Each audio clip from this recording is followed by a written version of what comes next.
Bismillahirrahmanirrahim. Innal hamdalillah nahmaduhu wa nasta'inu wa nastaghfiruh wa na'udzu billahi min sururi anfusina wa min sayyiati a'malina man yahdihillahu fala mudhillalah wa man yudhlil fala hadiyalah.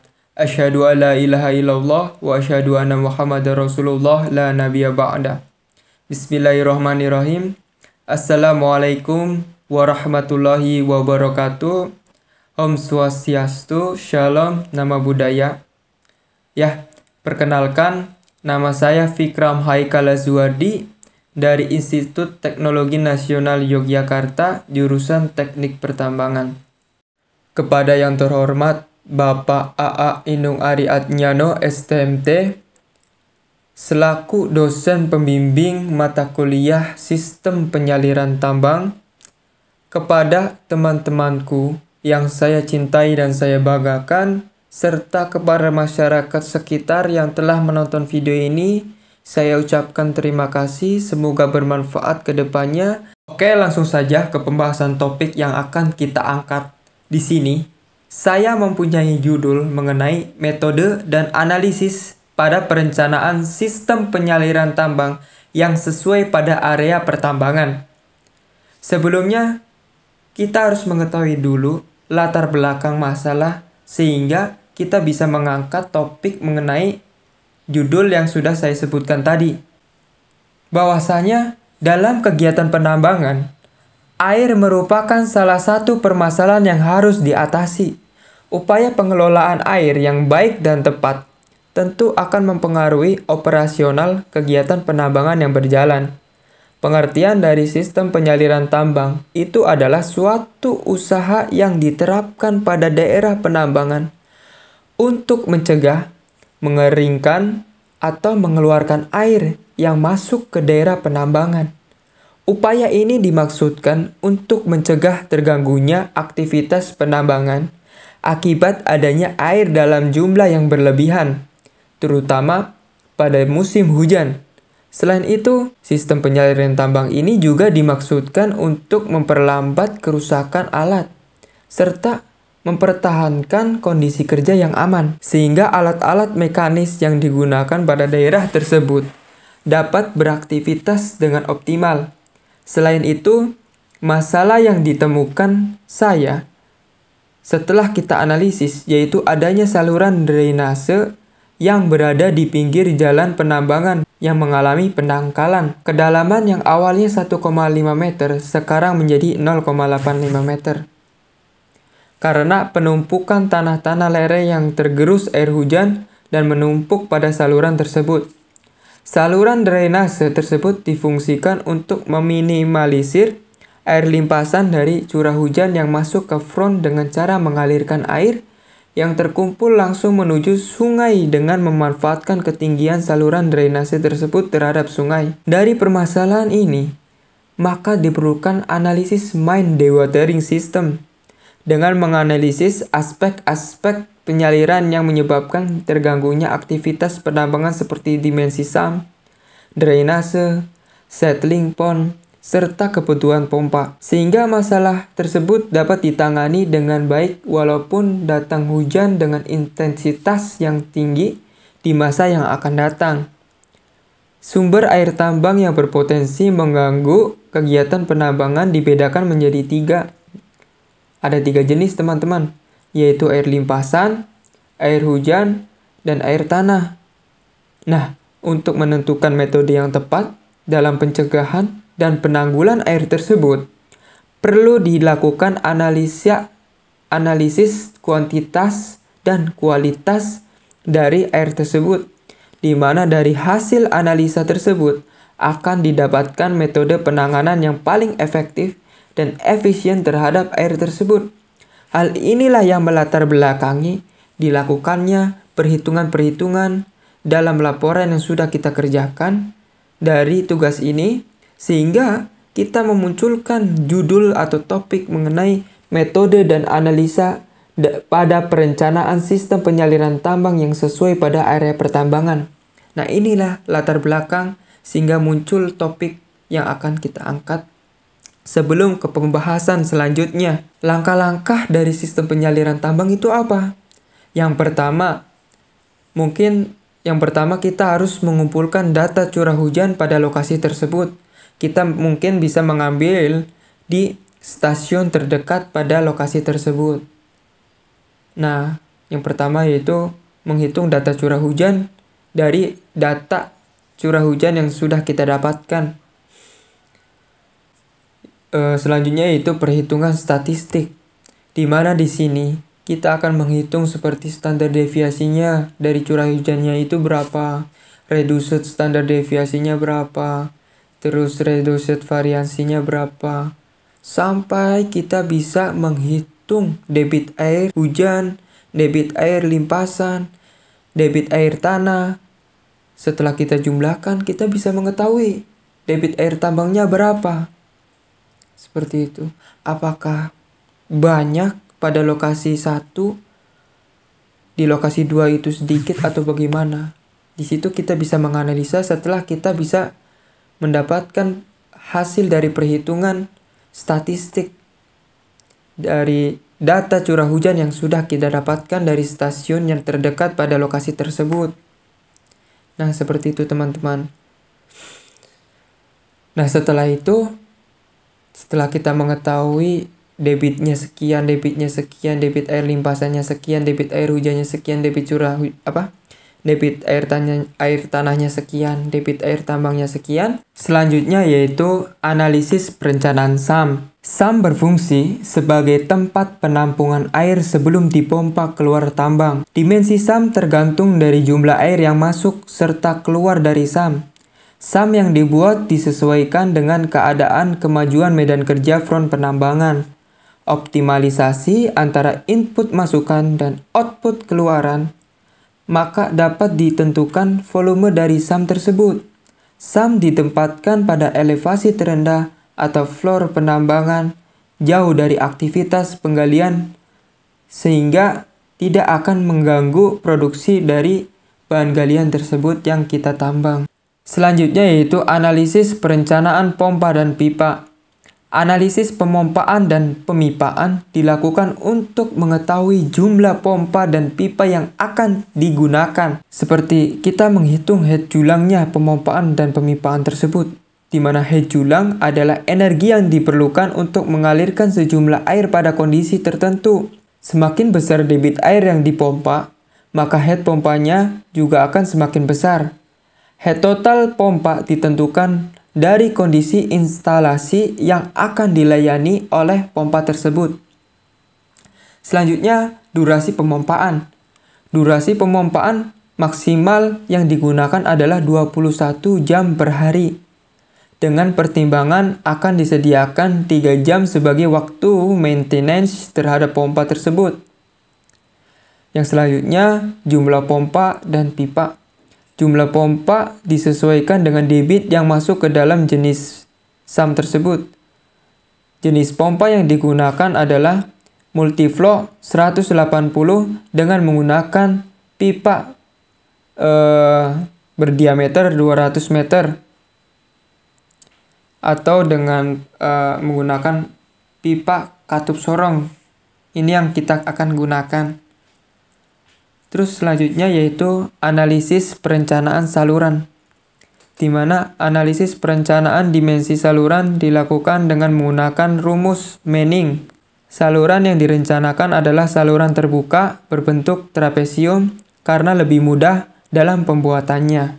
Yang selanjutnya yaitu analisis perencanaan kolam pengendapan, di mana kolam pengendapan yang akan dibuat harus memiliki dimensi tertentu agar mampu mengendapkan material sedimen dengan baik. Nah, tadi kita sudah mengetahui tahap-tahap dari sistem penyaliran tambang sampai kita bisa menganalisis perencanaan kolam pengendapan. Selanjutnya yaitu metode penyaliran tambang. Sumber air yang masuk ke lokasi penambangan dapat berasal dari air permukaan tanah maupun air bawah tanah. Air permukaan tanah merupakan air yang terdapat dan mengalir di permukaan tanah. Jenis air ini meliputi air limpasan permukaan, air sungai, rawa atau danau yang terdapat di daerah tersebut, air buangan limbah, dan mata air. Sedangkan air bawah tanah merupakan air yang terdapat dan mengalir di bawah permukaan tanah. Jenis air ini meliputi air tanah dan air rembesan. Penyaliran pada tambang terbuka. Penanganan masalah air dalam suatu tambang terbuka dapat dibedakan menjadi dua, yaitu main drainage, yang dimana merupakan upaya untuk mencegah masuknya air ke daerah penambangan. Hal ini umumnya dilakukan untuk penanganan air tanah dan air yang berasal dari sumber air permukaan. Beberapa metode penyaliran main drainage, yaitu metode Siemens. Yang pertama, yaitu pada setiap jenjang dari kegiatan penambangan dibuat lubang bor. Kemudian ke dalam lubang bor dimasukkan pipa dan setiap bawah pipa tersebut diberi lubang-lubang. Bagian ujung ini masuk ke dalam lapisan akuifer sehingga air tanah terkumpul pada bagian ini dan selanjutnya dipompa ke atas dan dibuang keluar daerah penambangan. Selanjutnya itu ada metode pemompaan dalam atau deep well pump. Metode ini digunakan untuk material yang mempunyai permeabilitas rendah dan jenjang tinggi. Dalam metode ini dibuat lubang bor, kemudian dimasukkan pompa ke dalam lubang bor dan pompa akan bekerja secara otomatis jika tercelup air. Kedalaman lubang bor 50 meter sampai 60 meter biasanya seperti itu. Selanjutnya itu ada metode elektroosmosis, di mana pada metode ini digunakan batang anoda serta katoda. Bila mana elemen-elemen dialiri arus listrik, maka air akan terurai. H+ pada katoda di sumur besar dinetralisir menjadi air dan terkumpul pada sumur lalu dihisap dengan pompa. Itu biasanya ketika kita menggunakan metode elektroosmosis. Selanjutnya ada yang namanya main dewatering, yang dimana main dewatering ini merupakan upaya untuk mengeluarkan air yang telah masuk ke daerah penambangan. Upaya ini terutama untuk menangani air yang berasal dari air hujan. Beberapa metode penyaliran main dewatering adalah sebagai berikut. Yang pertama, sistem kolam terbuka. Yang kedua, cara paritan. Yang ketiga, sistem adit. Sistem kolam terbuka, di mana sistem ini diterapkan untuk membuang air yang telah masuk ke daerah penambangan. Cara paritan, yaitu penyaliran dengan cara paritan ini merupakan cara yang paling mudah, yaitu dengan pembuatan paritan saluran pada lokasi penambangan. Pembuatan parit ini bertujuan untuk penampungan air limpasan yang menuju lokasi penambangan. Air limpasan akan masuk ke saluran-saluran yang kemudian dialirkan ke suatu kolam penampungan dan dibuang langsung ke tempat pembuangan dengan memanfaatkan gaya gravitasi. Selanjutnya ada sistem adit. Cara ini biasanya digunakan untuk pembuangan air pada tambang terbuka yang mempunyai banyak jenjang. Saluran horizontal yang dibuat dari tempat kerja menembus ke shaft yang dibuat di sisi bukit untuk pembuangan air yang masuk ke dalam tempat kerja tersebut. Pembuangan dengan sistem ini biasanya sangat mahal, disebabkan oleh biaya pembuatan saluran horizontal tersebut pada shaft. Nah, kemungkinan sistem adit ini kita tidak gunakan karena kita mempunyai 9 titik SAM. Nah, kita masuk pembahasan. Pada studi kasus penanganan masalah air pada lokasi penambangan di daerah ini, dijumpai beberapa sumber air. Sumber air yang masuk ke lokasi penambangan dapat berasal dari air permukaan tanah maupun air bawah tanah. Air permukaan tanah merupakan air yang terdapat dan mengalir di permukaan tanah. Jenis air ini meliputi air limpasan permukaan, air sungai, rawa atau danau yang terdapat di daerah tersebut, air buangan, dan mata air. Sedangkan air bawah tanah merupakan air yang terdapat dan mengalir di bawah permukaan tanah. Jenis air ini meliputi air tanah dan air rembesan. Pada lokasi penambangan ini, sumber air berasal dari air limpasan, air hujan, dan air tanah. Maka perlu dilakukan pemilihan metode yang tepat yang akan diterapkan dengan mempertimbangkan hal tersebut. Untuk menangani masalah air dalam suatu tambang terbuka, dapat dibedakan menjadi dua, yaitu main drainage, yang dimana merupakan upaya untuk mencegah masuknya air ke daerah penambangan, yang dimana hal ini umumnya dilakukan untuk penanganan air tanah dan air yang berasal dari sumber air permukaan, melihat pada kondisi daerah penambangan sesuai hasil analisa data yang didapatkan, nilai debit dari masing-masing perhitungan yang sudah kita ketahui sebelumnya, debit air hujannya sekian, debit air limpasannya sekian, debit air tanahnya sekian, debit air tambangnya sekian, maka kita bisa menganalisis dan menemukan solusi yang tepat berdasarkan data tersebut. Dan dengan melihat nilai debit air tanah yang cukup tinggi, maka perlu diterapkan metode Siemens untuk metode main drainage-nya. Adapun pengaplikasiannya dari metode ini adalah pada tiap jenjang dari kegiatan penambangan dibuat lubang bor. Kemudian ke dalam lubang bor dimasukkan pipa dan setiap bawah pipa tersebut diberi lubang-lubang. Bagian ujung ini masuk ke dalam lapisan akuifer sehingga air tanah terkumpul pada bagian ini dan selanjutnya dipompa ke atas dan dibuang keluar daerah penambangan. Jenis pompa yang dipakai pada lokasi penambangan adalah Multivo MF180 dengan jenis pipa berdiameter 200 mm dengan katup sorong. Yang kedua yaitu main dewatering, yang dimana merupakan upaya untuk mengeluarkan air yang telah masuk ke daerah penambangan ini. Upaya ini terutama untuk menangani air yang berasal dari air hujan, dimana setelah kita ketahui bahwasanya air hujannya itu juga tinggi. Dengan melihat data pada tabel, maka akan didapatkan data debit air hujan yang relatif tinggi. Dengan pertimbangan tersebut, maka perlu dilakukan upaya penanganan terhadap kemungkinan air yang masuk ke dalam daerah tambang. Menurut kami, metode penyaliran main dewatering yang tepat diterapkan dengan melihat kondisi daerah penambangan ini adalah sebagai berikut. Yang pertama, sistem sumuran terbuka atau open sump system. Sistem ini dilakukan dengan cara air yang masuk ke dalam tambang dikumpulkan ke suatu sumuran atau sump yang dibuat di dasar tambang, kemudian dari sumuran tersebut dipompa dan dialirkan dengan pipa untuk dikeluarkan dari tambang. Adapun pembuatan sump dilakukan setiap lubang bukaan tambang. Dilakukan di setiap lubang bukaan tambang, yaitu dari pit 1 sampai ke pit 2, terus sampai ke pit 9.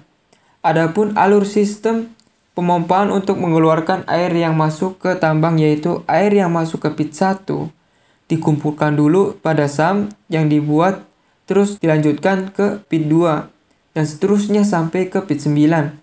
Kemudian pada pit 1 dipompa dan dialirkan menuju sump yang ada di pit 2 sampai pit 9. Setelah terkumpul semuanya di sump pit 9, maka air tambang akan dikeluarkan kembali dengan cara dipompa untuk selanjutnya dialirkan ke settling pond sebelum dibuang ke lingkungan bebas.